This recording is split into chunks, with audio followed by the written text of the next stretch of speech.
friends and they will tell you that at a certain point in married life, we also want to go to bed with another partner. Have a heart-to-heart talk with many people. And they will tell you that at one point or another in their married life, the thought, the desire comes across when they say, can I make sex, can I make love with another partner? But I cannot because I am now married. It crosses their mind. It crosses their heart. In the same way that it crosses our mind also. It crosses our hearts also. That wouldn't it be nice just for once to experience what it is to make love? Comes. But when it comes, as the many people do, we just say, no, but I have other commitments. If you look at this sexuality, this paradigm of looking at sexuality from the point of view of sex as separation, and therefore, because I'm separated, there is a drive, there is an energy within me wanting to reach out, you would understand, properly understood, that in heaven, we would not be sexed anymore because we would be complete. But in heaven, we would be making love with everybody forever. Not in the sense of promiscuity, not in the sense of licentiousness, but in the sense of being united with everyone. And there is no restriction because there is no more sekate, there is no more separation, because we would be living fullness of life and fullness of joy. That is what the Lord meant when he was asked by the Sadducees. Now there is this woman, married and then childless, and then the husband dies, and then marries the second brother, and then the third, and the fourth, and the fifth, and the sixth, and the seventh. You remember this? And then the Sadducees asked the Lord, at the resurrection, whose husband will she be? Whose wife is who will be her husband? At the resurrection, to whom will she belong? Remember, she married 7 times. And the Lord's answer was, you are greatly mistaken because you didn't understand that in the next life, there will be no more marriages because marriage restricts you. Marriage restricts you. In the next life, there will be no more marriages. You can make love with everybody. Not in the sense, again, of promiscuity and licentiousness and lust, but in the sense of completeness and enjoying the presence of one in the presence of God forever. Peaceful.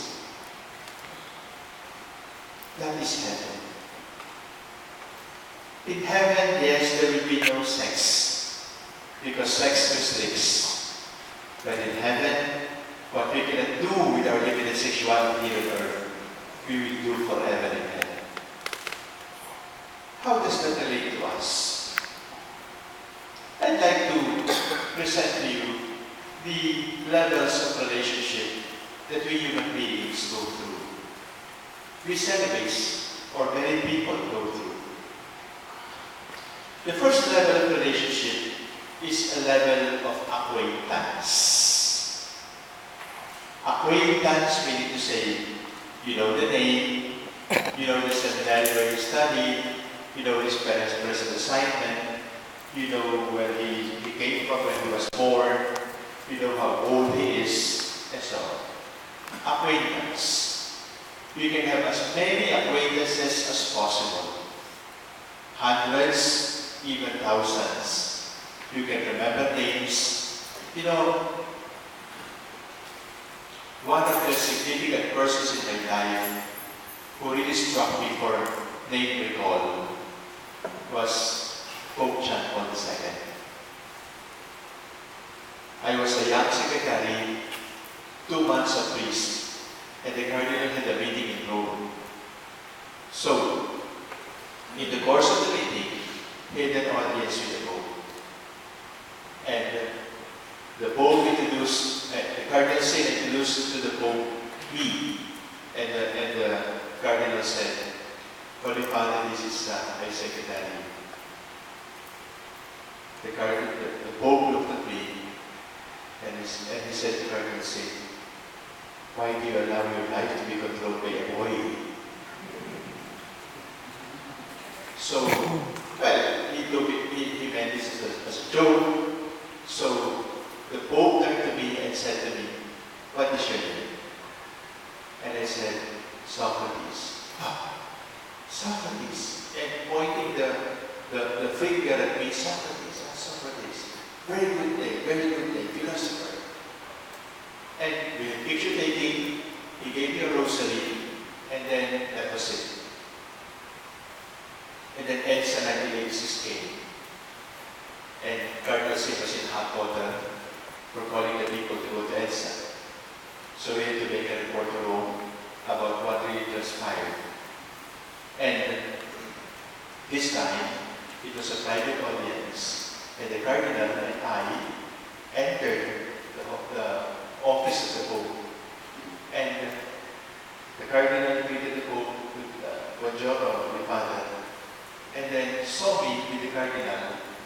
And then he said to me, Socrates, right? Socrates.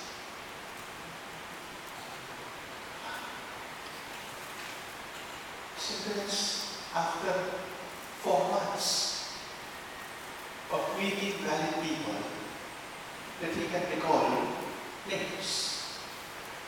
Some people have the gift. I don't have the gift. Not all people have the gift. But at the level of acquaintance, you can remember many names. If you know the name, please call them acquaintance. Please do not call them a good friend. Because that is an abuse of the terminology. The second level of relationship is a level of friendship. The level of friendship, I have a definition of this. Do not walk in front of me, I might not follow. Do not walk behind me, I might not lead. Just walk beside me and be my friend. You remember that? Okay. That is a teenage poster. Do not walk in front of me, I might not follow. Do not walk behind me, I might not lead. Just walk beside me and be my friend. That for me is a definition of a friendship. Friendship is higher than acquaintance.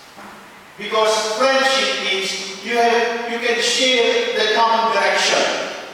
You do not only know the name, you also know some dreams, you also know some hopes, you also know more about this person. You know what hurts the person, you know what angers the person, you know what hurts, what saddens this person. That is friendship. Friendship treats the other person as an equal. Not just a leader to follow, not just a follower behind me, but as an equal. Walk beside me and be my friend. Third level of relationship. Affection. Affection, we need to say, this is higher. Affection, you feel for the person.